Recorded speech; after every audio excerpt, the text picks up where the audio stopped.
Rachel et son fils Cole montent péniblement les marches de leur maison, les bras chargés de sacs de course. Le soleil se couche, jetant une lueur chaude sur le trottoir. Rachel jongle avec ses clés, cherchant la bonne. Cole, toujours aussi impatient, saisit la poignée de la porte et la tourna, s'attendant à ce qu'elle soit verrouillée comme d'habitude. À sa grande surprise, la porte s'ouvrit. Rachel s'arrêta, les sourcils froncés par la confusion. « C'est bizarre », murmura-t-elle pour elle-même.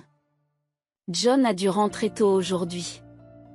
Après avoir posé les courses sur le comptoir de la cuisine, Rachel décida qu'elle méritait quelques instants de détente dans le salon avant de commencer le dîner. Cependant, lorsqu'elle pénètre dans la pièce, ses pas sont hésitants. Son mari John était assis sur le canapé, mais il n'était pas seul. À ses côtés se trouvait une femme que Rachel n'avait jamais vue auparavant, et leur rire silencieux emplissait la pièce. Le cœur de Rachel s'emballe et son esprit s'emballe.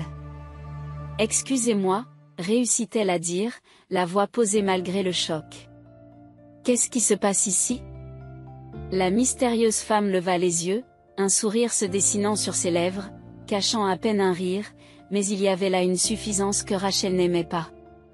John, lui, resta assis, l'expression indéchiffrable. Une tempête d'émotions se déchaîna à l'intérieur de Rachel. Son cœur battait la chamade, une sensation qu'elle n'avait jamais ressentie auparavant.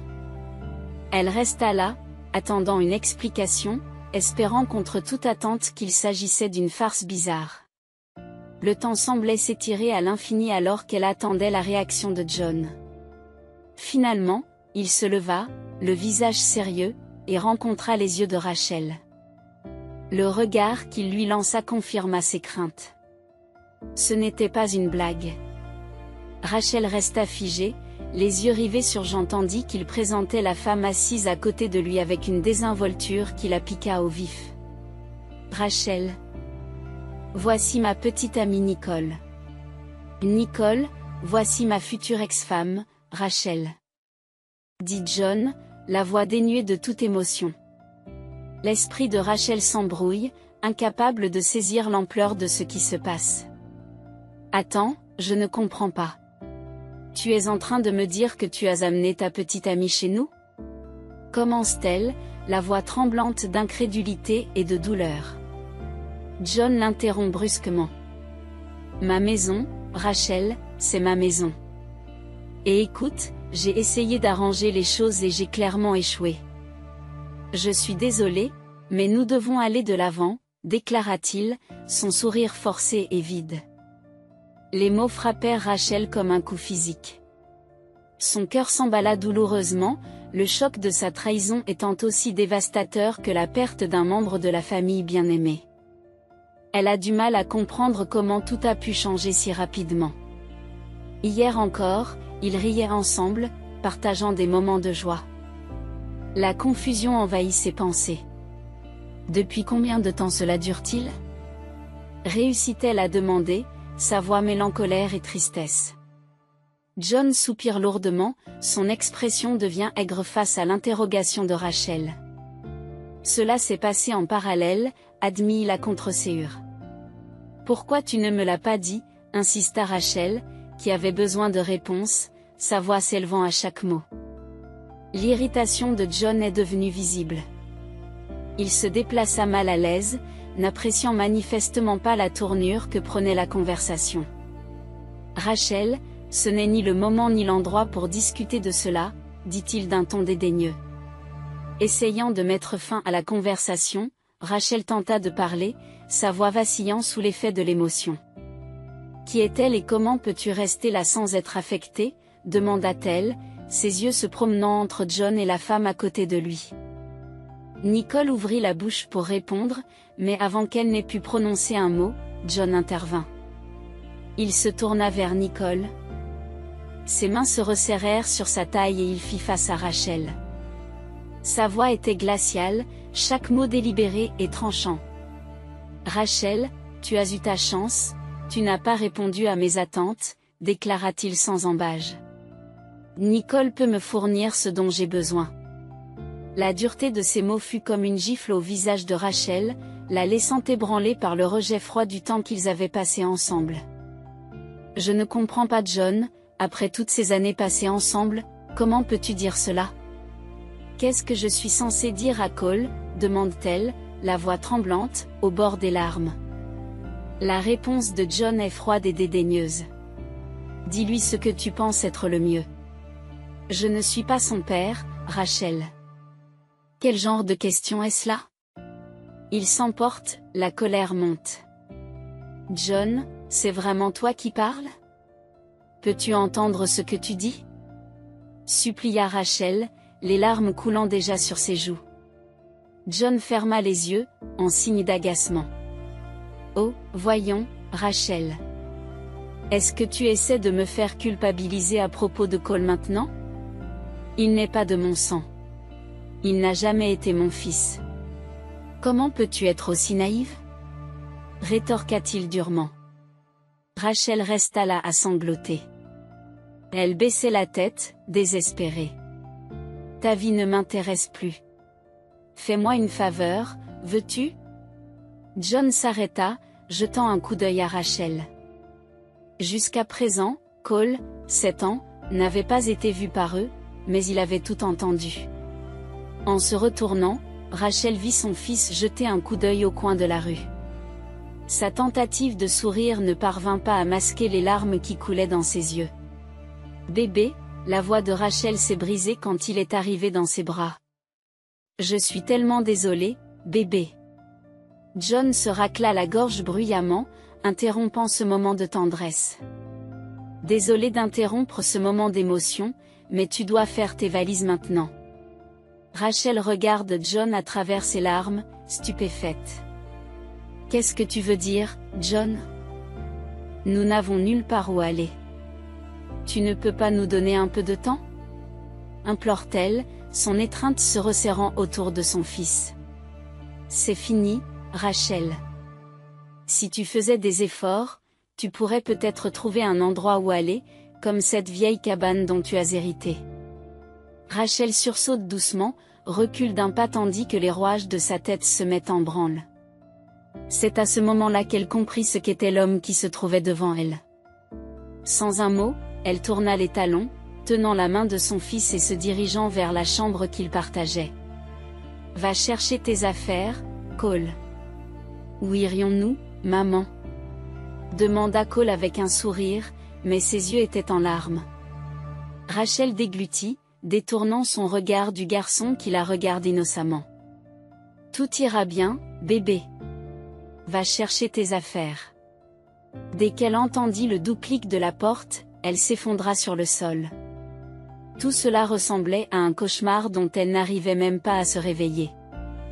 Elle resta là à sangloter et à se rappeler comment tout cela avait commencé. Il lui était difficile de se remarier après la mort de son premier mari. Aucun homme ne semblait pouvoir la traiter correctement, jusqu'à l'arrivée de John. C'était une chaude soirée d'été et elle assistait à l'anniversaire d'un ami commun. Elle avait d'abord hésité à s'y rendre à cause de Cole, mais l'insistance de son ami l'avait finalement convaincue.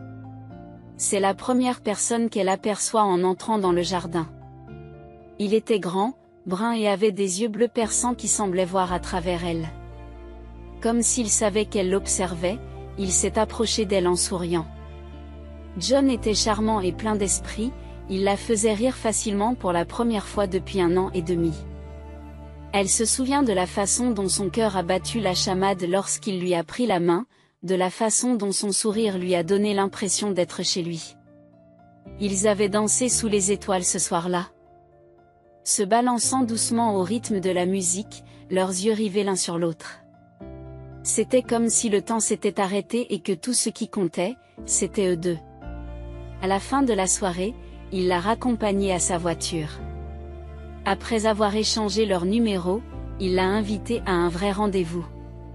Elle se souvient d'avoir eu l'impression de marcher sur l'air. Mais cela n'a pas duré longtemps, car elle s'est rendue compte qu'elle ne lui avait jamais parlé de son fils. Après 2 rendez-vous, elle a pris son courage à 2 mains et lui a tout dit sur elle, y compris sur son fils et son héritage. Avec le recul, elle sait qu'elle aurait dû être plus prudente, car il s'est empressé d'écarter ses questions en disant qu'il ne faisait que l'aimer.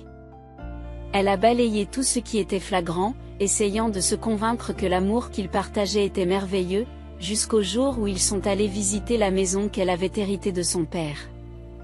Elle ne pouvait s'empêcher de se souvenir de l'air dégoûté qu'il avait en arrivant.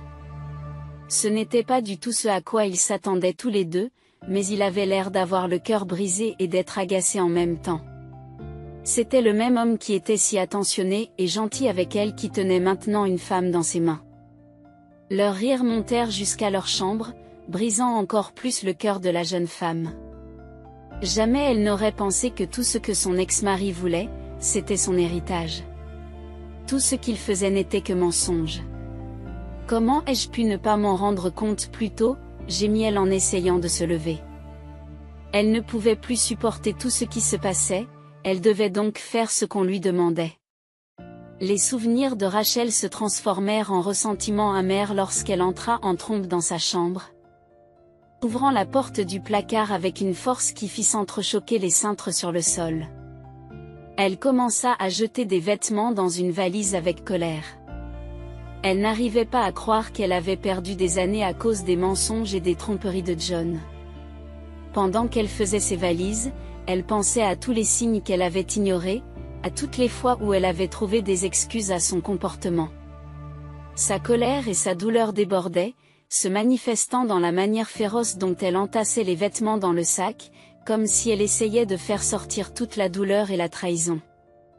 Alors qu'elle s'apprête à fermer la valise, une petite voix interrompt ses pensées tumultueuses. « Maman ?» Le ton hésitant de Cole brisa sa fureur, et elle se retourna pour voir son fils debout dans l'embrasure de la porte, son sac à dos en bandoulière et une autre valise à côté de lui.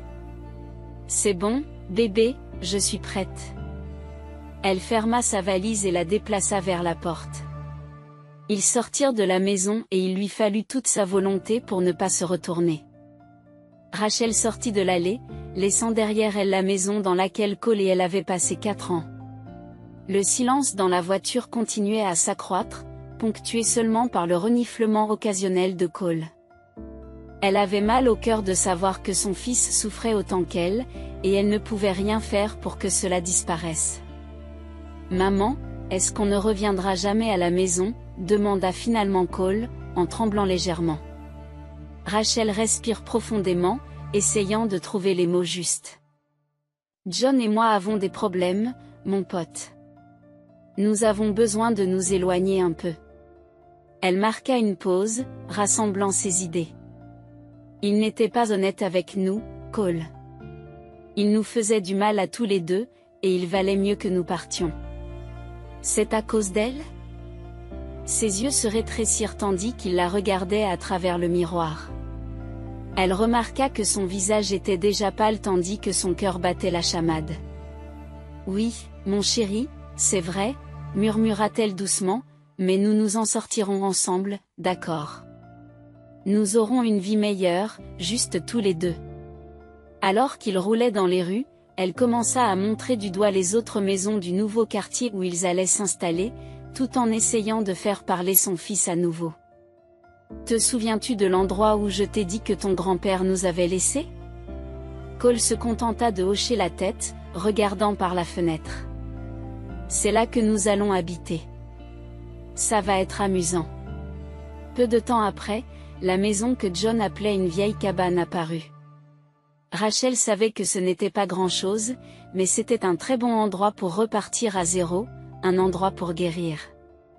Elle s'est garée dans l'allée et a coupé le moteur. « On est là, mon pote. » Elle a imprimé un sourire sur son visage. « Rentrons à l'intérieur et prenons soin de l'endroit. Qu'est-ce que tu en penses ? J'ai aussi commandé du poulet et des frites. » C'est alors que Cole la regarda droit dans les yeux, comme s'il la scrutait, elle et ses émotions. « Mon préféré, » dit-il simplement en sortant de la voiture et en montant les marches. Rachel savait que son fils voulait en dire plus, mais elle décida de ne pas le faire. Il ressemblait tellement à son père à bien des égards, et pour la première fois de la journée, elle était reconnaissante que Cole ne soit pas le fils biologique de John. Rachel entra dans la maison, aux côtés de Cole, qui contemplait l'intérieur spacieux. La maison était plus grande qu'elle ne le paraissait de l'extérieur, avec de hauts plafonds et de grandes fenêtres qui laissaient entrer beaucoup de lumière. Mais il était clair que John avait eu tort de la qualifier de cabane. Malgré le désordre, la poussière et les toiles d'araignée recouvrant chaque surface. C'était encore une maison solide. Eh bien, mon pote, on dirait qu'on a du pain sur la planche. Rachel soupira en retroussant ses manches. Cole acquiesça, tout en continuant à regarder autour de lui. Je vais voir dans le grenier ce que nous pourrions utiliser. Il devrait y avoir un aspirateur quelque part. Fais attention, mon pote, dit-elle en le regardant monter au grenier. Il est revenu dans le salon moins de 5 minutes plus tard. Ensemble, ils commencèrent à nettoyer la maison de fond en comble. Ils époussetèrent, passèrent l'aspirateur, frottèrent les sols et essuyèrent les comptoirs. Rachel montra à Cole comment utiliser une serpillière et comment nettoyer les fenêtres jusqu'à ce qu'elles brillent. Au fur et à mesure qu'ils travaillaient, la maison commençait à se transformer. La poussière et la saleté ont disparu, révélant la vraie beauté de la maison. Les planchers en bois dur, autrefois si poussiéreux, brillaient de mille feux, tout comme les fenêtres. Tout cela a changé l'aspect général de la maison. Rachel et Cole continuèrent à travailler sans relâche, ne faisant des pauses que pour manger et se reposer. Mais au fil des heures, leur dur labeur a porté ses fruits. La maison commence à se sentir chez elle, petit à petit. Alors qu'ils terminent le dernier nettoyage, Rachel se tourne vers son fils avec un sourire. Tu sais, mon garçon, je crois que nous formons une bonne équipe. Au moment où Cole s'apprêtait à répondre, elle vit ses yeux se crisper et ses mains trembler. Le salon, bien que d'une propreté étincelante, était dépourvu de toute forme de chaleur. Les yeux de Rachel balayèrent la pièce et se posèrent sur le vieux poêle dans le coin. Elle se souvient avoir vu des planches de bois abandonnées dans le jardin et décide d'essayer de les utiliser comme bois de chauffage. Mais en s'efforçant de les briser en petits morceaux, elle se rendit compte que ce ne serait pas facile. Pourquoi ne pas aller voir si nos voisins peuvent nous donner une hache? Elle se tient les mains serrées, essayant de se réchauffer comme son fils essaie de le faire. Et si nous n'étions pas les bienvenus? Cole posa la question qui lui venait à l'esprit. Elle sourit, le tint par la main et sortit de la maison à grands pas. Ils se dirigèrent vers la maison des voisins, espérant contre toute attente qu'ils auraient une hache ou quelque chose qu'elle pourrait utiliser. La maison juste à côté d'eux semblait aussi calme que la leur avant qu'ils n'entrent. Rachel espérait vraiment que les gens d'ici auraient le cœur tendre pour les aider. Cole a vu assez de choses déchirantes en une seule journée. Elle n'était pas prête à ce que cela continue. Il se tenait devant la porte de la grande maison, peinte dans une belle teinte cendrée. Prenant son courage à deux mains, elle frappa enfin à la porte, attendant que quelqu'un réponde, mais les secondes passèrent et personne ne répondit. Cole échangea un regard avec sa mère avant de frapper à nouveau. Un peu plus fort cette fois. Mais rien ne change. Rachel s'apprêtait à frapper à nouveau lorsque la porte s'ouvrit lentement en grinçant, laissant apparaître une vieille dame. « Puis-je vous aider, ma chère ?» demanda la femme, ses yeux se posant d'abord sur Rachel avant que son regard ne se pose sur Cole. La femme sourit chaleureusement, attendant que la dame devant elle lui donne une réponse. « Je suis désolée de vous déranger en ce moment. Nous venons d'emménager dans cette maison et nous avons grand besoin d'une hache. » La femme secoue lentement la tête. « Je n'en ai pas. Mais entrez. Ne restez pas ici dans le froid. Vous mourriez de froid. » La femme s'écarta, révélant un salon confortable derrière elle. Rachel hésita, ne se sentant pas très à l'aise à l'idée d'entrer dans la maison d'une inconnue. Mais les frissons de Cole à côté d'elle la firent réfléchir. Elle ne pouvait pas le laisser souffrir dans le froid. Même si elle pouvait supporter le froid, lui ne le pouvait pas. D'un signe de tête silencieux, elle prit la main de Cole et entra dans la maison de la femme. La chaleur qui les accueillit dès leur entrée était tout ce dont ils avaient besoin à ce moment-là. Le feu crépitait dans la cheminée, donnant une douce lueur à cet endroit. Le regard de Rachel se posa finalement sur la femme, prenant en compte son apparence. La femme était clairement aussi âgée que l'aurait été sa mère décédée, mais elle était encore plus belle, comme un livre bien usé qui devient précieux avec le temps. Dans l'ensemble, sa charpente était plus solide que celle des personnes de son âge qu'elle avait vues. La maison était aussi belle que la femme. Les murs étaient décorés de personnages dessinés à la main que Rachel soupçonnait d'avoir été dessinés par un petit enfant. En reniflant rapidement, elle pouvait jurer que la femme était en train de préparer quelque chose.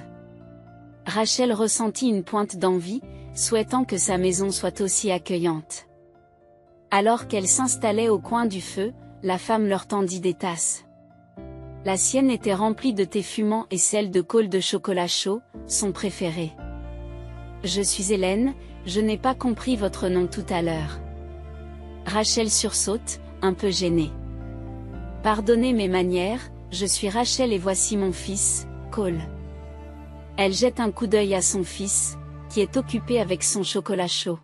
« Ah, tu dois être très prudente, Rachel. » « Ne vous inquiétez pas, je ne mords pas. » Les joues de Rachel rougissent, mais elle ne le nie pas. Hélène se penche alors vers l'avant. « Dites-moi, qu'est-ce qui vous amène dans cette vieille maison ? » « Je pensais qu'elle avait été abandonnée après que personne ne soit venu y jeter un coup d'œil. » Elle baissa le regard en buvant une gorgée de thé. Elle n'était pas abandonnée. Elle ne dit rien de plus, même si elle sentait qu'Hélène voulait en savoir plus. « Ah, je vois. Eh bien, il est clair que vous ne faites pas que passer. Vous restez, au moins pour un petit moment. » Rachel acquiesça, sentant un sentiment de soulagement l'envahir.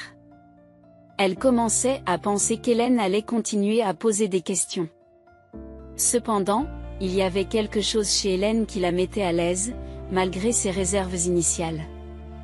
Elle se remémore les scènes qui se sont déroulées plus tôt dans la journée et ne peut s'empêcher de se demander ce que fait John en ce moment. Ce dont elle était sûre, c'est qu'il n'était pas dans la même situation qu'elle. Il était probablement au lit avec une nouvelle nana qu'il avait utilisée pour la remplacer. Elle ne put s'empêcher de sourire tristement. C'était bien mieux que de pleurer à nouveau. Elle ne remarqua pas les tentatives d'Elra pour attirer son attention, trop prise dans ses propres pensées. Ce n'est que lorsqu'Hélène lui toucha doucement le bras qu'elle revint à la réalité. « Rachel, ma chère, je t'appelais par ton nom. » Hélène sourit doucement. « J'ai des chambres libres à l'étage, et vous êtes toutes les deux les bienvenues pour passer la nuit. Demain matin, j'appellerai quelqu'un pour venir faire les réparations dans votre maison. » L'instinct de Rachel se réveille et elle secoue la tête. « Non, Hélène, tu en as déjà fait assez. Nous ne pouvons pas t'imposer cela. C'est absurde, mon enfant.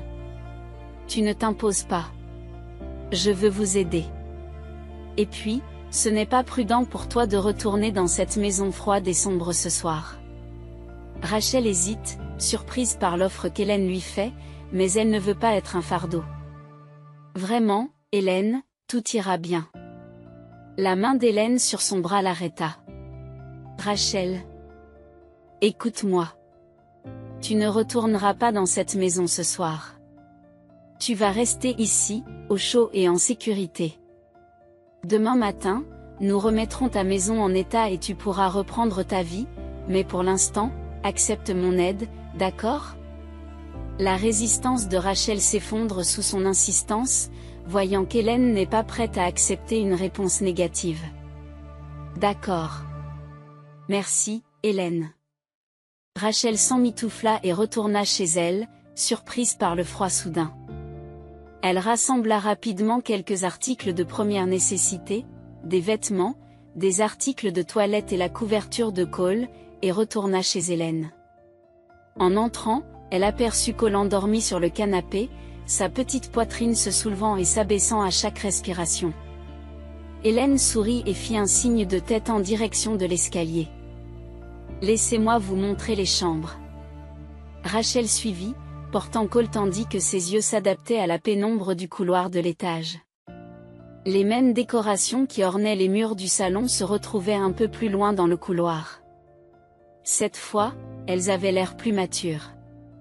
Hélène lui montra 2 chambres l'une à côté de l'autre. Elle installa rapidement Cole, qui marmonnait quelque chose dans son sommeil, sur le lit, en le recouvrant de sa couverture. Mais en regardant son fils sur le lit, elle se sentit mal à l'aise. Elle n'avait pas envie de dormir seule ce soir, vu la façon dont la journée s'était déroulée pour elle. Comme si elle avait perçu son hésitation, Hélène s'est attardée près de la porte.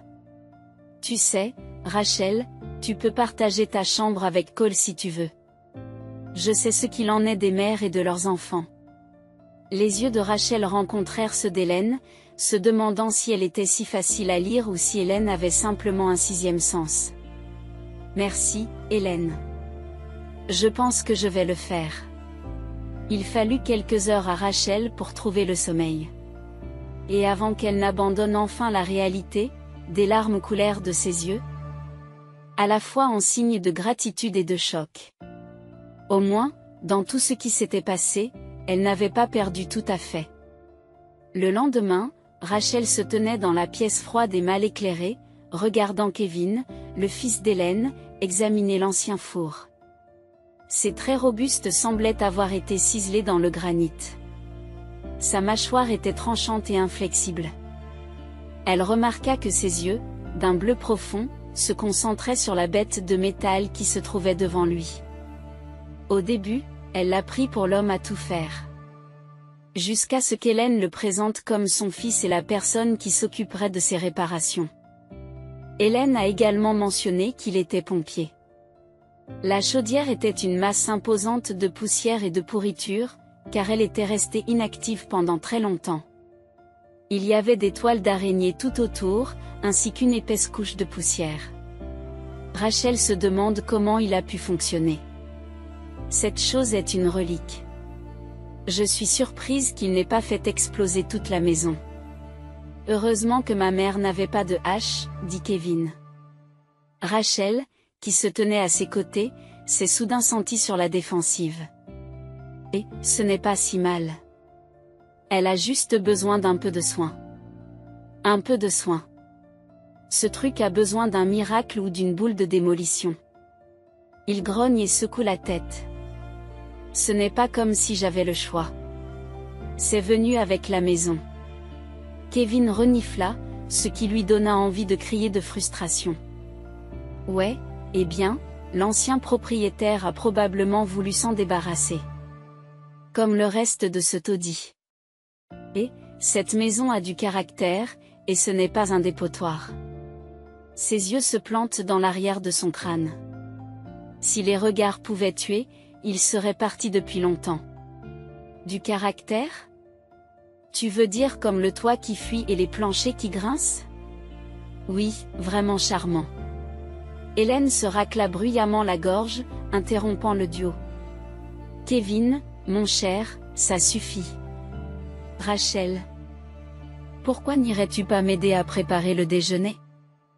Cole va bientôt rentrer et tu n'as pas encore fait les courses. Sans un mot de plus, Rachel s'est calmée, sachant qu'il était trop puéril de sa part de piquer une crise. Mais au moment où elle sortait de la maison, elle pouvait jurer qu'il avait murmuré quelque chose d'agaçant à son sujet. Comment aurait-elle pu savoir que la personne dont Hélène avait dit qu'elle l'aiderait était le fils de la femme, âgé de 35 ans? Il n'avait que 5 ans de plus qu'elle, mais il semblait beaucoup plus grand et ridiculement beau. Il était assez ennuyeux, d'accord. Mais cela ne valait pas la peine qu'elle s'y attarde. Hélène lui faisait déjà plus qu'une faveur en lui permettant de rester, d'avoir un toit au-dessus de sa tête et de celle de son fils. Sans Hélène, elle ne pouvait imaginer comment elle se serait préparée à réveiller Cole et à le préparer pour l'école dans une maison qui nécessitait de multiples réparations. Cole devient un grand garçon, petit à petit. Ce matin, il lui a dit, le menton haut, qu'il pouvait se débrouiller tout seul dans la salle de bain. Il y a 3 ans, c'est lui qui pleurait en attendant qu'elle le fasse. Rachel entra dans la cuisine chaude, laissant l'arôme du pain fraîchement cuit l'envelopper. Hélène se tenait au comptoir, mettant un peu d'épices dans ce que Rachel savait être un ragoût.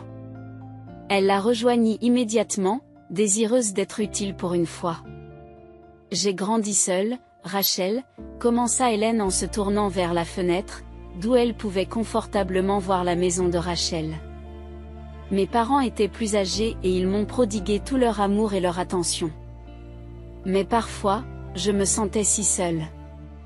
J'avais envie d'un frère ou d'une sœur avec qui partager mes secrets, avec qui jouer, avec qui me battre. » Les mains de Rachel s'arrêtent, se demandant ce qui a poussé Hélène à commencer à parler de son enfance sans crier gare. « Mais ensuite, j'ai rencontré mon mari. Et il est devenu tout pour moi. Nous avons eu Kevin, et notre petite famille était complète, du moins c'est ce que nous pensions. Nous voulions d'autres enfants, mais la vie avait d'autres projets. Mon mari est décédé et je me suis retrouvée seule avec Kevin à charge. Cela m'a brisé le cœur, Rachel, de penser que je ne connaîtrais plus jamais la joie d'être mère. » Rachel comprend un peu ce que dit Hélène. « Je suis vraiment désolée. » »« Oh, ce n'est rien.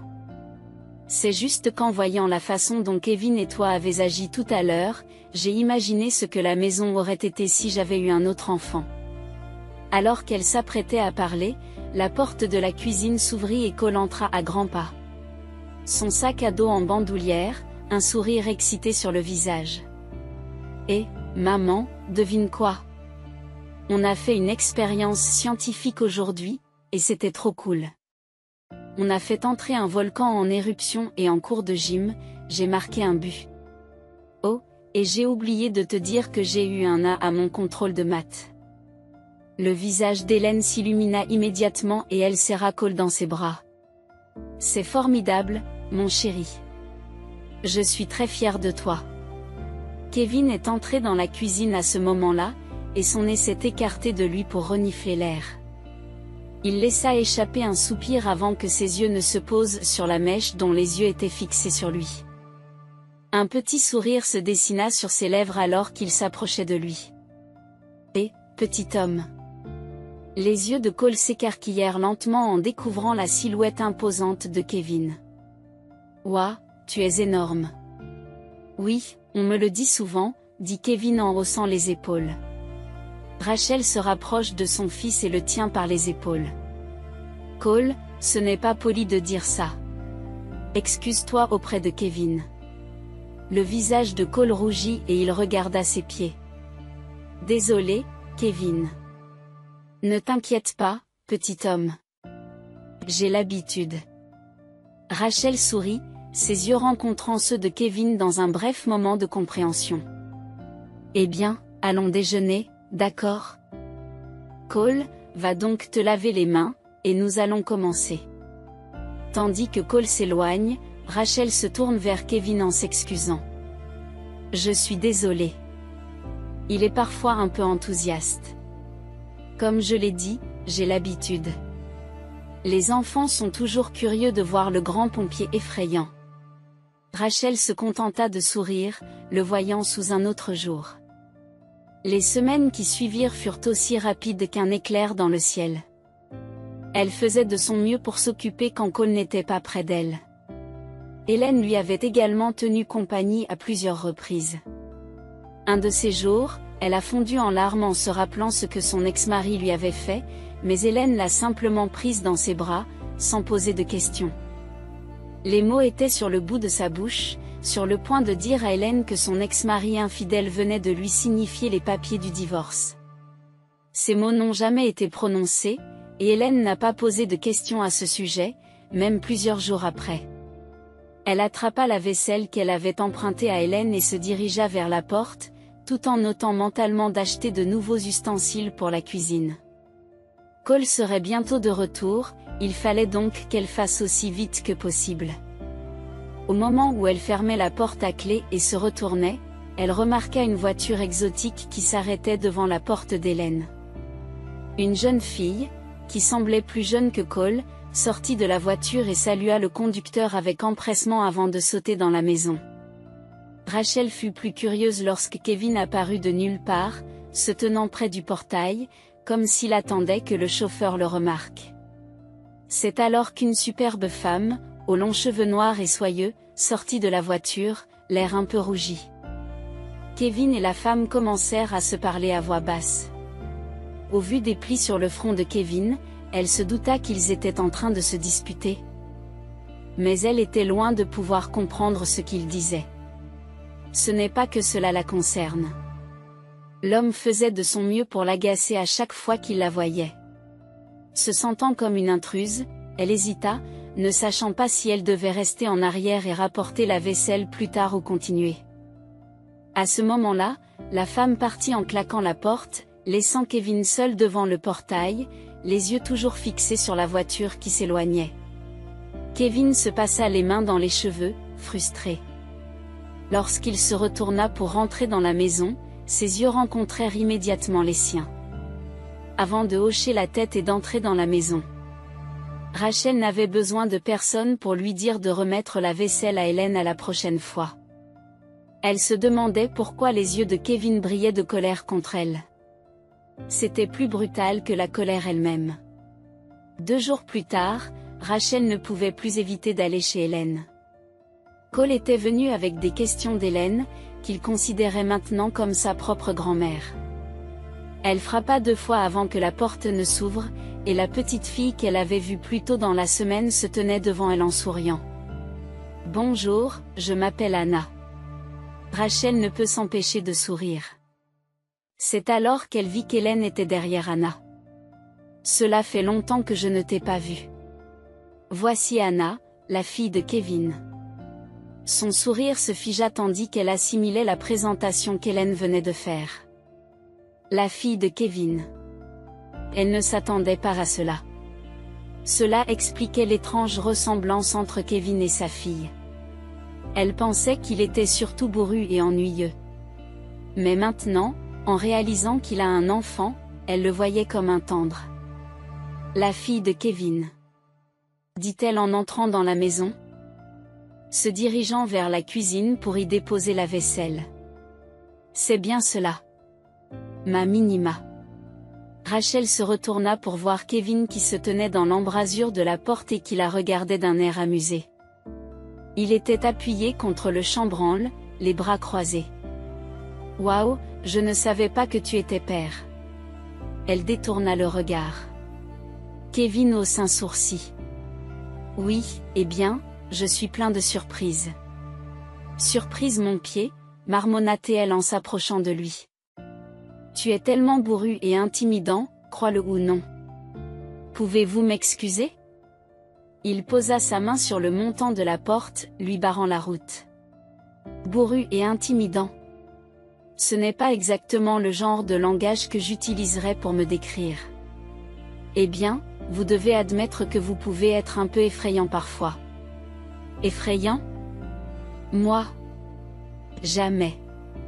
Elle ne put s'empêcher de rire, mettant sa main sur sa bouche. Oh, c'est vrai. Tu es comme un grand et solide pompier. Je suis sûre que tu as un petit faible quelque part. Ne te fais pas d'idée sur le fait que je suis doux, compris ? Je suis un dur à cuire. Oui, c'est ça. C'est pour ça que tu as une fille qui te ressemble comme 2 gouttes d'eau. Tu es un vrai tendre. Le visage de Kevin est devenu rouge et il a détourné le regard, marmonnant sous sa respiration. Tais-toi, Rachel. Qu'est-ce qu'il y a, pompier ? Tu ne supportes pas qu'on te taquine un peu ? Hélène tapa sur le bras de son fils, le faisant s'écarter à contre-séhure. Assez de plaisanteries, vous deux. Kevin, pourquoi n'emmènes-tu pas Rachel et Cole au parc avec Anna ? Elle ne veut pas être seule. Il commence à dire quelque chose mais s'arrête en plein milieu. Je peux emmener Cole, mais... Je comprends.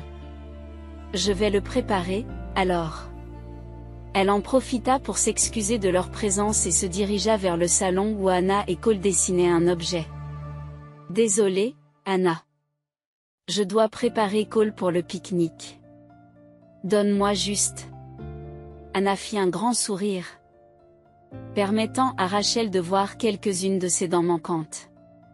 Tu viens. Elle cria fort, se levant d'un bond. Rachel, je suis désolée. Ce n'est pas ce que je voulais dire. Elle sourit en tenant la main de Cole. Je sais. J'ai d'autres choses à faire pendant votre absence. Peux-tu venir avec nous, s'il te plaît? Je sais que nous avons commencé de façon assez brutale, mais je veux vraiment me rattraper. Kevin avait l'air suffisamment malheureux pour que Rachel ait des doutes. Elle n'était pas vraiment offensée plutôt par ses paroles. C'est seulement qu'il s'est empressé d'oublier qu'elle n'était pas là, ce qui n'était pas un problème. Es-tu sûr que tu ne fais pas tout cela parce que tu ne peux pas gérer seul 2 enfants énergiques et hyperactifs? Elle posa sa main libre sur sa taille, lui jetant un regard. Kevin a gloussé. Faible au début, puis plus fort. Je prends ça pour un oui. Les enfants ont crié, excités. En montant dans le camion 1 heure plus tard, Rachel ne peut s'empêcher de penser à son ex-mari. Il n'aurait jamais pris le temps d'organiser un pique-nique ou de jouer avec les enfants comme le faisait Kevin. Elle avait un peu mal au ventre en pensant à tout ce qui s'était passé. Elle n'en avait plus rien à faire. Les mois avaient passé et son fils était maintenant bien installé à l'école. Cole était vraiment mûr car il comprenait bien ce qui s'était passé à la maison. La terre à Rachel. Kevin claqua des doigts, interrompant ses pensées. Rachel se mit à le regarder. Oh, je suis désolée. J'avais l'esprit ailleurs. Elle rit maladroitement. Kevin haussa un sourcil, lui jetant un coup d'œil pendant qu'il conduisait. Tout va bien? Tu avais l'air d'être à des millions de kilomètres de là. Rachel hésita, ne sachant pas si elle devait partager ses pensées. Je te raconterai plus tard, quand les enfants ne seront pas là. Kevin acquiesça avec précaution. Comme si elle venait de lui dire qu'elle lui offrirait le monde entier. D'accord. Il mit la musique et les yeux de Rachel s'écarquillèrent lorsqu'elle reconnut les premières notes de Sweet Serenade du groupe Switchfoot. Elle ne put s'empêcher de pousser un cri d'excitation. Oh mon Dieu, j'adore cette chanson, s'exclama-t-elle. Je les ai vus en concert 5 fois. Je suis une vraie fan. Qui l'aurait cru? Rachel sourit, un peu gênée. J'écoutais leur CD en boucle et je rêvais de rencontrer John Foreman. J'avais même un poster de Switchfoot sur le mur de ma chambre. Je suis contente d'avoir pu te rappeler de bons souvenirs. Au fil de la musique, Rachel se sent de plus en plus à l'aise. Elle jette un coup d'œil à Kevin, qui la regarde avec un sourire chaleureux. Elle avait complètement oublié que leurs enfants étaient avec eux, tant elle se perdait dans la musique. Au parc, ils trouvèrent un endroit agréable sous un arbre et Kevin étendit une couverture. Rachel s'assit et Kevin la rejoignit pendant que les enfants s'amusaient. Ils regardent Cole et Anna se courir après en riant et en poussant des cris de joie. Rachel interrogea Kevin sur son métier de pompier et il lui raconta tout ce qu'il avait vécu, jusqu'à l'effrayer à un moment donné. Mais ce n'était que du plaisir.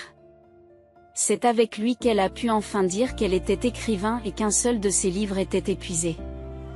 En discutant, ils ont découvert qu'ils avaient plus de choses en commun qu'ils ne le pensaient. Tous deux étaient créatifs, tous deux aimaient les enfants et tous deux accordaient une importance primordiale à la famille. La conversation s'est déroulée sans difficulté et elles ont vite réalisé qu'il était temps de manger. Ils ont déballé les plats et les enfants les ont rejoints. Ils étaient impatients de passer à table. Ils se sont assis ensemble, partageant la nourriture qu'Hélène avait préparée pour eux. La nourriture contenue dans le panier de pique-nique était plus que de la simple nourriture de pique-nique. Il y avait de tout. Pendant qu'ils mangeaient, Rachel remarqua la façon dont Kevin interagissait avec sa fille, la façon dont il l'écoutait et la façon dont il la faisait se sentir spéciale. Elle a vu l'amour dans ses yeux et son cœur a fondu. Elle s'est rendue compte que cet homme dur et bourru était différent avec sa fille. Alors qu'ils terminaient leur repas, Kevin proposa une partie de chat et les enfants poussèrent un cri d'excitation. Rachel se joignit à eux, riant et courant avec les autres. Pour la première fois depuis longtemps, elle pouvait rire sans se sentir triste. Alors que le soleil descendait sous l'horizon, ils retournèrent à la voiture, épuisés mais heureux. Rachel se tourna vers Kevin et poussa un grand soupir. « Merci pour cette journée. J'ai passé un moment merveilleux. Quand tu veux, Rachel. Je suis contente que ça t'ait plu. » Les enfants se sont endormis dès qu'ils sont montés dans la voiture, épuisés par les jeux. Kevin joua encore une de ses chansons préférées du groupe. Mais cette fois-ci, elle ne bougea pas, regardant par la fenêtre en pensant à tous les souvenirs que cela lui rappelait. Son père avait du mal à accepter qu'elle soit une fangirle. Il l'enfermait dans la chambre, juste pour qu'elle puisse lire, mais elle sautait par la fenêtre, ce qui inquiétait son père en permanence. Si elle pouvait remonter le temps, ce serait pour être dans ses bras. Elle pleurerait et il lui raconterait une de ses blagues idiotes pour l'énerver. La voiture s'arrêta soudain, ce qui fit sursauter Rachel. « On est déjà à la maison ?» Kevin sourit simplement, ouvrant le côté de la porte et portant le charbon en premier. « Attends ici. Je vais le mettre au lit très vite. » Elle regarda l'homme grand et musclé porter doucement le charbon, avant de tendre la main pour la clé. Elle se surprit à sourire lorsqu'il entra dans la maison et qu'elle attendit dans la voiture. « Maintenant, veux-tu continuer à sourire à des choses imaginaires ?» Ne voulant pas réveiller Anna, elle sortit de la voiture et lui montra le poing. « Mon personnage imaginaire est un lutteur mondial. » Ils rirent tous les deux de ce qu'elle venait de dire. Elle lui sourit en entrant dans la maison. Alors qu'elle s'apprêtait à entrer, il a crié quelque chose, mais elle n'a pas compris les mots. Ce n'est qu'après s'être préparée à aller au lit et avoir tout mis en place comme elle le souhaitait, y compris une douche chaude, qu'elle réalisa ce qu'il avait dit et sursauta. « Ne t'emballe pas, Rachel. Peut-être que tu ne l'as pas bien entendu, toi aussi, » se dit-elle à voix basse en tirant les couvertures sur sa tête, comme si cela allait arrêter les pensées dans sa tête. Ce n'est que lorsque ses yeux se sont fermés, sur le point de s'abandonner au sommeil, qu'elle a souri, parce que Kevin lui avait dit qu'elle était plus belle. Les mois qui suivirent furent marqués par de fréquents pique-niques et fêtes d'anniversaire, mais Kevin ne répéta pas ce qu'il avait dit ce soir-là, et elle ne prit pas la peine de demander. Cela ne servait à rien. Un jeudi soir, elle décide de passer chez Hélène pour rattraper le temps perdu. Elle a frappé à la porte, mais il n'y a pas eu de réponse. Elle essaya d'appeler « Hélène, es-tu là ?» Mais il n'y a que le silence qui répond. Le cœur de Rachel s'emballe, elle essaie la poignée de la porte et la trouve déverrouillée. Elle poussa la porte et appela Hélène, espérant que personne ne s'était introduit dans la maison. Elle sortit son téléphone et composa le numéro d'Hélène. « Hélène, où es-tu ? » « Je suis chez toi et il n'y a personne », rappela-t-elle en essayant de paraître calme. La réponse d'Hélène fut un sanglot. « Rachel, nous sommes à l'hôpital Saint-Michael. Anna, elle est si malade. » « Que se passe-t-il ? À quel point est-elle malade ? » Les pleurs d'Hélène s'intensifient. Elle a besoin d'une greffe de rein. Les médecins disent que c'est le seul moyen de lui sauver la vie. Le monde de Rachel s'est arrêté. Elle avait l'impression d'avoir reçu un coup de poing dans le ventre. « J'arrive. » Elle sortit immédiatement en courant de la maison d'Hélène pour se rendre chez elle, demandant à Cole de rester à la maison pendant qu'elle se précipitait vers sa voiture. Son cœur s'emballe alors qu'elle se dirige vers l'hôpital. Le sanglot d'Hélène résonnait encore dans sa tête. Elle fit irruption dans le hall de l'hôpital, balayant du regard la salle d'attente à la recherche d'Hélène et de Kevin. Les voyant blottis l'un contre l'autre, elle se précipita, ses talons claquant sur le sol. « Hélène, que se passe-t-il » demande Rachel à voix basse. Le visage baigné de larmes d'Hélène se relève, ses yeux se font suppliants. Rachel, Anna, elle a besoin d'une greffe de rein. Les médecins disent que c'est le seul moyen de lui sauver la vie. Rachel a le souffle coupé. Une greffe de rein? Le coût d'une telle opération est astronomique. Elle savait qu'Hélène et Kevin ne pourraient pas se le permettre seuls. Combien de temps lui reste-t-il? Se demande-t-elle à nouveau, tandis que les rouages s'enclenchent dans sa tête. Les médecins disent que nous n'avons que quelques semaines pour réunir les fonds nécessaires, dit Kevin, qui était resté silencieux depuis qu'il avait pris la parole. Nous avons déjà lancé une collecte de fonds, mais ce n'est pas suffisant. Nous manquons de temps. Ils disent que cela va coûter environ un demi-million de dollars. Le cœur de Rachel se serre lorsqu'elle entend les chiffres. La somme nécessaire était impressionnante, bien au-delà de ce qui pouvait être collecté de manière réaliste par le biais d'une simple collecte de fonds. Elle sait qu'elle doit dire quelque chose, n'importe quoi, pour soutenir le moral d'Hélène et de Kevin dans ce moment accablant. Ne vous inquiétez pas, nous trouverons une solution. Je vous aiderai à réunir les fonds. Nous ferons en sorte que cela se produise. Elle tient fermement les mains d'Hélène. Rachel détestait les hôpitaux à cause de ce genre de situation. À son époque, il n'y avait personne vers qui se tournait lorsque sa mère tombait malade. Son père faisait de son mieux pour réunir des fonds, mais cela ne pouvait rien faire pour améliorer sa santé. Cependant, Anna n'était pas sa mère. La jeune fille survivra à cette épreuve. Son regard se porta sur Kevin, le regardant bien pour la première fois de la journée. Il avait l'air fatigué, en colère et frustré, perdu dans ses pensées. Elle posa sa main sur son genou pour le rassurer. Le seul grand problème était de savoir comment ils allaient obtenir cette grosse somme d'argent en quelques semaines. Rachel fit de son mieux pour masquer son choc lorsqu'ils lui annoncèrent le montant exact, car cela n'arrangerait personne. Elle regarda Hélène commencer à passer des appels quelques heures plus tard.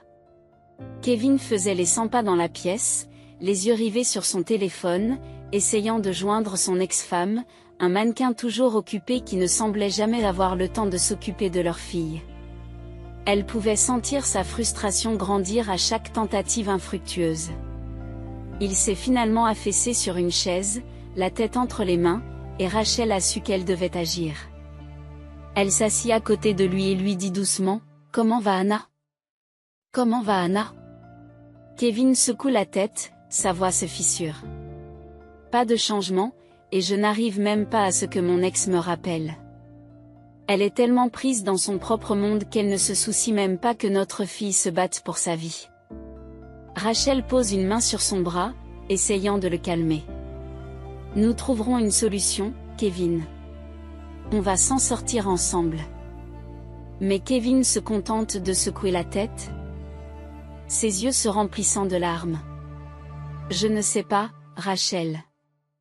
Je ne sais pas. » Elle a entouré Kevin de ses bras et l'a serré contre elle alors qu'il laissait échapper un sanglot. Elle le tint quelques instants, le laissant pleurer sa frustration et son inquiétude. Puis elle s'est retirée doucement et l'a regardé dans les yeux. « Je vais aller préparer Cole pour qu'il aille au lit, mais je reviendrai, d'accord ? Nous ferons face ensemble. » Kevin acquiesça, les yeux encore mouillés de larmes, et elle lui adressa un doux sourire avant de se lever et de sortir de la chambre d'hôpital. Plus tard dans la nuit, elle se retourna dans son lit, incapable de s'endormir. Elle avait rarement vu des hommes pleurer dans sa vie, et c'est donc avec un pincement au cœur qu'elle vit Kevin pleurer. En fait, elle le comprenait mieux. Elle ferait la même chose si elle était à sa place. Elle finit par s'endormir, mais son sommeil fut agité. Le lendemain matin, elle se réveilla groggy et épuisée. Elle s'appliqua à préparer Cole pour l'école, mais le cœur n'y était pas. Elle se demandait comment aider Hélène et Kevin. Au fil des jours, l'anxiété de Rachel ne fait que croître. Elle rend visite à Anna tous les jours, mais il n'y a pas d'amélioration. La petite fille est allongée dans son lit d'hôpital, son petit corps relié à des machines et à des fils, ses yeux enfoncés et sa peau pâle. Kevin et Hélène étaient toujours là, ne laissant rien passer. Une semaine passa et Rachel avait l'impression de vivre un cauchemar dont elle n'arrivait pas à se réveiller. L'état d'Anna restait inchangé et les factures médicales s'accumulaient. Rachel savait qu'elle devait faire quelque chose, mais elle ne savait pas quoi, et c'est ce qui la rendait si malheureuse. Le lendemain matin, Rachel a commencé à nettoyer le grenier, essayant de passer le temps. La poussière volait partout tandis qu'elle soulevait de vieilles malles et de vieux cartons. Elle tousse en agitant une main devant son visage. Alors qu'elle s'empare d'une vieille valise, il y a encore plus de poussière dans l'air, ce qui l'a fait éternuer à plusieurs reprises. Elle posa la valise, s'essuya les mains sur son short et toussa. En soulevant le couvercle de la valise, elle sentit une légère odeur de vieux cuir s'échapper. Ses yeux s'écarquillèrent lorsqu'elle vit des dossiers soigneusement rangés et une enveloppe qui lui était adressée. Son cœur s'emballa lorsqu'elle reconnut l'écriture de son père. Ses doigts tremblaient lorsqu'elle déplia la lettre, qu'elle parcourut lentement. Le papier était déjà jauni par l'encre délavée, ce qui signifiait qu'elle était là depuis longtemps. Les yeux de Rachel se remplirent de larmes en lisant le mot de son père. Il lui a tellement manqué depuis qu'il est décédé, tout voir l'a fait pleurer. Chère Rachel, commença la lettre dans l'écriture familière de son père. Si tu lis ceci, c'est que tu as fait le choix judicieux de garder la maison, malgré son âge et les souvenirs qu'elle renferme. Je sais que cela n'a pas été facile. Rachel marqua une pause, une larme roulant sur sa joue. Son père était parti depuis des années, mais sa présence lui semblait si proche en cet instant. Il poursuivit, « Je n'ai pas pu te donner grand-chose pendant que j'étais ici, accablé par mes propres limites et les exigences de la vie.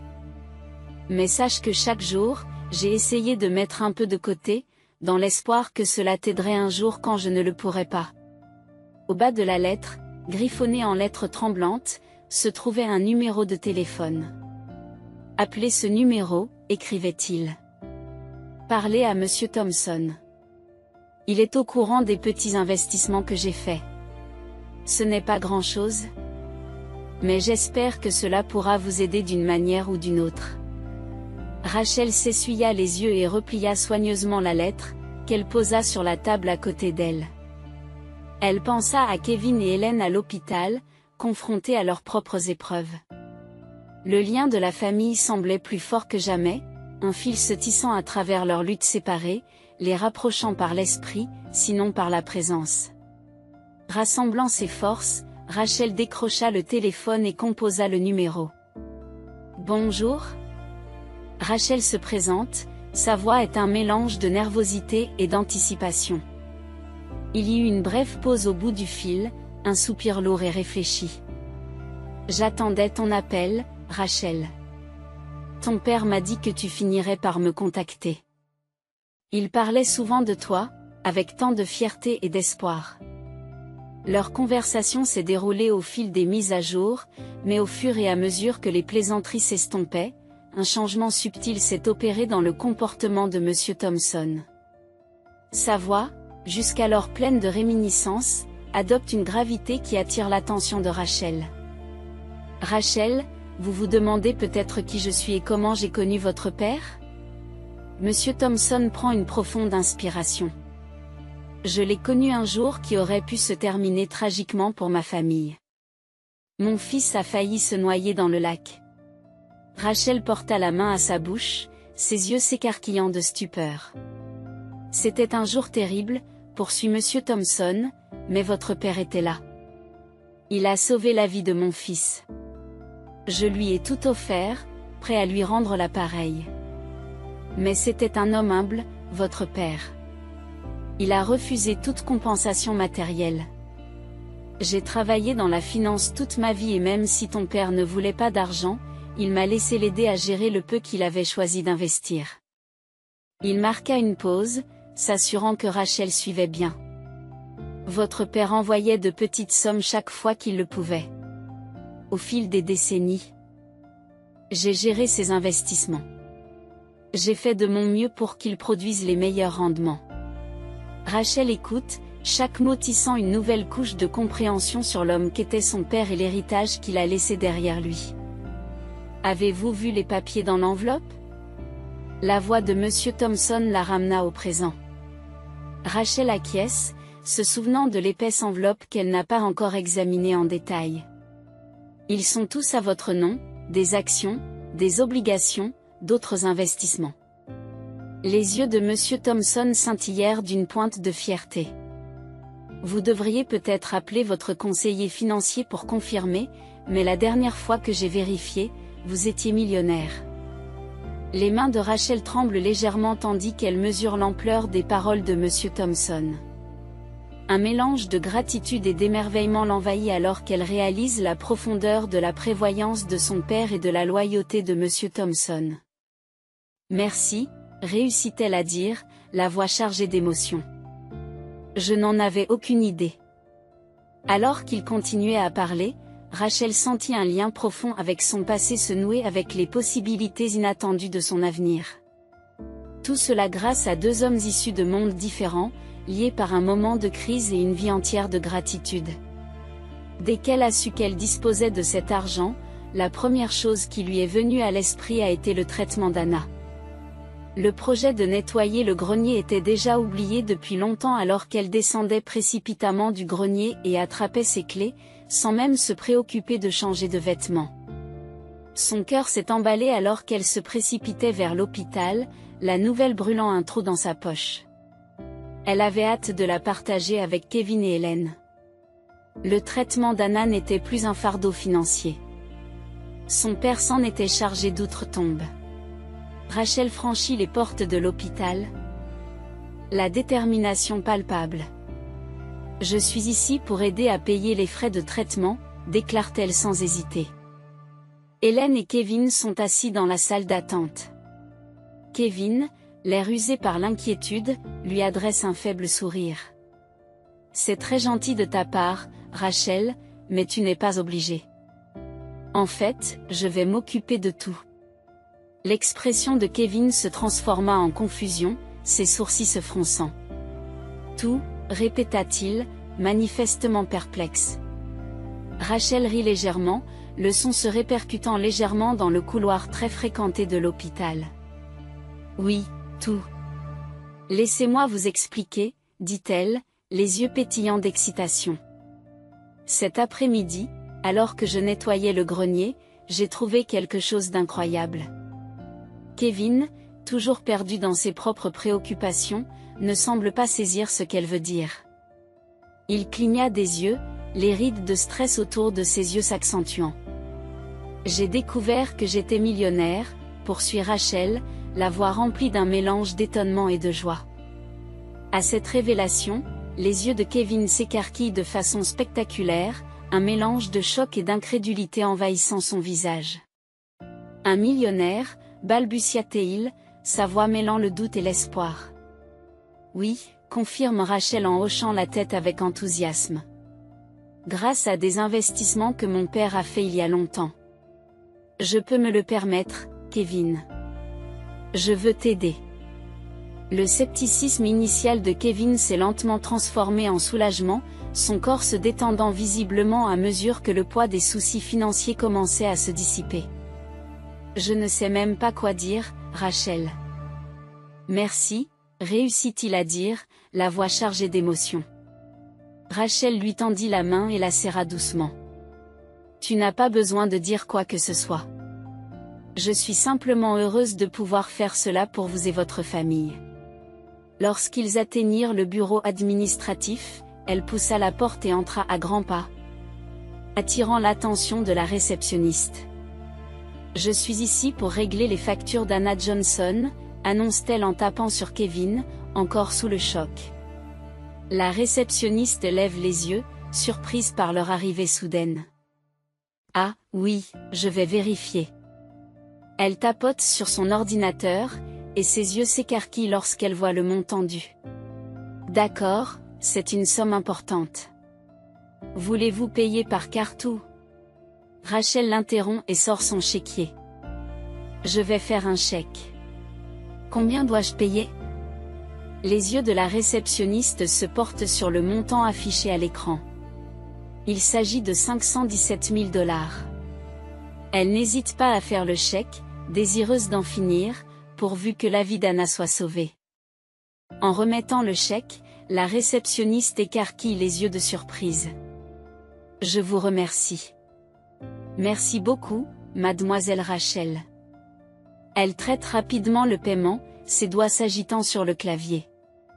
En quelques minutes, les factures sont réglées et le traitement d'Anna est assuré. C'est alors qu'elle put enfin se détendre, les larmes menaçant de couler de ses yeux. « C'est fait, » murmura-t-elle. Kevin l'a serrée dans ses bras, sans se soucier de l'endroit où il se trouvait. « Merci, Rachel, » lui murmura-t-il à l'oreille, tout en la serrant contre lui. « Merci d'avoir sauvé la vie d'Anna. » Au fil des jours, la santé d'Anna s'est améliorée. Son traitement était agressif, mais efficace, et elle commença lentement à reprendre des forces. Son sourire est revenu, soulageant tout le monde. Rachel lui rendait visite tous les jours aux côtés de Cole, observant avec joie les progrès d'Anna. Kevin était toujours à ses côtés et ils s'asseyaient ensemble, tenant les mains d'Anna. Cole lui disait toujours qu'il voulait aller voir Anna. Il portait tous ses jouets préférés et s'asseyait patiemment quand elle dormait. Seul le sommeil pouvait l'empêcher d'être dans la chambre. Un de ces jours, alors qu'Anna dormait paisiblement, Kevin se tourna vers Rachel. « C'est toi qui as fait ça. Tu lui as sauvé la vie. » Ses yeux lui en dirent plus que ce qu'il avait dit. Depuis ce jour, il l'avait toujours remercié et il était déterminé à lui rendre l'appareil, d'une manière ou d'une autre. Le jour où Anna a enfin pu rentrer chez elle, c'était la fête. Hélène, Kevin, Cole, Anna et elle-même sont allés manger du poulet et des frites, le plat préféré d'Anna. « Merci, Rachel. Je n'aurais jamais pensé être ici à cette heure-ci, avec ce sourire. Je te suis toujours redevable. » Hélène sourit, tenant la main de Rachel pendant que les enfants discutent de football avec Kevin. « Je t'ai d'abord été redevable, Hélène. Tu nous as accueillis, mon fils et moi, comme si nous étions tes propres enfants. » Elle lui a serré la main, en souriant elle aussi, avant de reporter son attention sur tout le monde et de remarquer que Kevin l'avait regardé pendant tout ce temps. Rachel regarde la vitrine du magasin, perdue dans ses pensées. Ses yeux se sont portés sur la bague en diamant qu'elle portait au doigt et un doux sourire s'est dessiné sur son visage. Elle se souvient du jour où Kevin l'a demandé en mariage, de la façon dont son cœur a battu la chamade lorsqu'il s'est agenouillé. Leur relation s'était rapidement épanouie et ils s'étaient retrouvés inséparables. Ils passaient d'innombrables heures à explorer la ville, à se tenir la main et à rire ensemble. Jamais elle ne s'est sentie insécurisée par l'amour qu'il lui portait. C'est plutôt lui qui était sceptique, ne voulant pas donner l'impression qu'il la voulait pour l'argent, comme son ex-mari. Lorsqu'ils se sont retrouvés devant l'autel pour échanger leurs vœux, Rachel a su qu'elle avait trouvé l'âme sœur. Ils ont passé leur lune de miel à rénover leurs 2 maisons, à découvrir des restaurants et à s'occuper de leurs 2 enfants. Kevin voulait autre chose, mais elle savait qu'il valait mieux qu'il reste pour la rénovation. Car cela risquait d'être trop dur pour Hélène. Hélène, ravie d'avoir des petits-enfants, était toujours occupée à les gâter. Il l'accompagnait toujours dans ses soirées et elle leur achetait des livres dès qu'elle en avait l'occasion. Rachel était d'autant plus reconnaissante à son père que, même dans la mort, il lui apportait encore du réconfort. Parfois, elle se demandait ce qui se serait passé si elle n'était jamais allée au grenier ce jour-là. Un jour, Rachel se tenait nerveusement à l'entrée du restaurant animé, ses yeux cherchant un serveur qui la conduirait à une table. Soudain, une voix familière s'éleva, pleine de sarcasme. « Bien, bien, bien, bien, bien, bien, bien, bien, bien, bien, bien, bien. Eh bien, eh bien, eh bien, regardez qui est là. » C'était John, son ex-mari, qui se tenait avec suffisance à côté d'une jeune femme. « Vous êtes notre serveur ? Faites-nous entrer, » plaisante John avant de laisser échapper un rire forcé. Mais il ne s'arrête pas là. Tu vis toujours dans la vieille cabane que ton père t'a donnée, demande-t-il, le ton dédaigneux. Avant que Rachel ne puisse répondre, son cœur battant la chamade dans sa poitrine, Kevin sortit des toilettes, les sourcils froncés par l'inquiétude alors qu'il observait la scène, sa femme semblant affligée et un étranger ricanant à côté d'elle. Instinctivement, Kevin sait qu'il s'agit de John. Avec un regard protecteur, Kevin s'avança derrière Jean et le poussa fermement sur le côté. Il demanda à Rachel, d'une voix calme mais ferme, s'il y avait un problème. John, pris au dépourvu par la taille et la présence de Kevin, tente de rester sur ses positions. « Tu as un problème ?» rétorque-t-il en essayant de masquer son intimidation. En voyant la position inébranlable de Kevin, la confiance de John s'évanouit. Alors que Kevin tendait le bras à Rachel, l'invitant à quitter cette rencontre gênante, l'arrogance de John s'est transformée en un petit rire gêné. Il a jeté un coup d'œil de Kevin à Rachel, réalisant que la dynamique avait changé. « Pas de problème ici », marmonna Jean, se retirant pour rejoindre la jeune femme qui semblait tout aussi mal à l'aise. « C'est ce que je pensais », dit Kevin. Rachel regarde Kevin gérer la situation avec Jean, et un profond sentiment de sécurité l'envahit. Son cœur battait la chamade lorsqu'elle le regardait, sentant son amour pour lui s'approfondir à chaque instant. Ce sentiment n'était pas seulement lié à la protection immédiate qu'il lui avait apportée, mais aussi à son soutien permanent et à sa gentillesse qui avait constamment renforcé leur vie commune. Dans ce restaurant animé, au milieu du tintement de la vaisselle et du murmure des conversations, Rachel ressent une profonde gratitude pour tout ce qui l'a conduite à ce moment. Elle remercia silencieusement son père, non seulement pour l'héritage tangible qu'il lui avait laissé, mais aussi pour les leçons intangibles qu'il lui avait transmises, la gentillesse et l'amour, surtout à l'égard de ceux qui le méritaient vraiment. En tenant la main de Kevin, en sentant la chaleur de son contact, elle a ressenti une puissante affirmation de ses choix et du chemin qu'elle avait parcouru. Ce soir-là, à la douce lueur des lumières du restaurant, Rachel sut qu'elle était exactement là où elle devait être, aimée, chérie et profondément protégée.